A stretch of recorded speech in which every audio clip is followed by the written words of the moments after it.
In the field of science and mathematics, zero has so much importance. Neutron has zero charge, light has zero mass, and point has zero length. Here, zeros are not just zeros, they are indications of physical quantities. Likewise, absolute zero has zero heat, which is nothing but at absolute zero, heat is not present in bodies.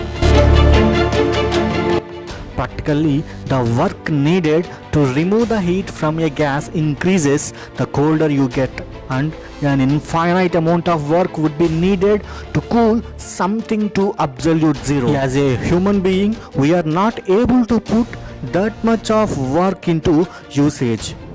And at the same time, second law of thermodynamics always trying to stop you to reach absolute zero. According to this law, heat always flows from hotter body to colder body spontaneously. So that if you try to remove the heat from a body, then the body will try to gain the heat from surroundings, because surrounding is at a higher temperature than the body. From this, we may conclude that even though if we put enormous amount of energy to extract or to remove the heat from your body, it remains at a higher temperature than the absolute zero.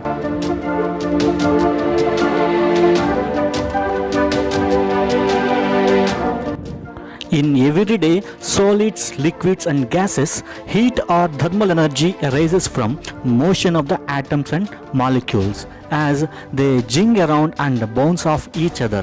At a higher temperature, they move with high speed. At a lower temperature, they move with low speed. So that the motion of the atoms is proportional to temperature, and it is impossible to stop the motion of the atoms completely, even though if we try to move to lower temperature.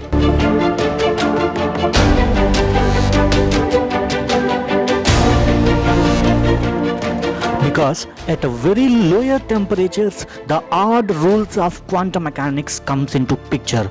Here, molecules don't collide in the conventional sense. Instead, their quantum mechanical waves stretch and overlap. When they overlap like this, they sometimes form a so-called Bose-Einstein condensate, in which all the atoms act identically like a single superatom.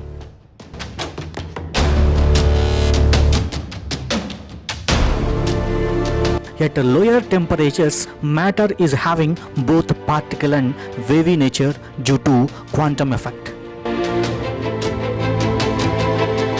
So that there would be cent% chance to present heat energy in the matter at whatever the temperature may be. So that it is impossible to reach theoretically driven absolute temperature, that is 273.15 degrees Celsius.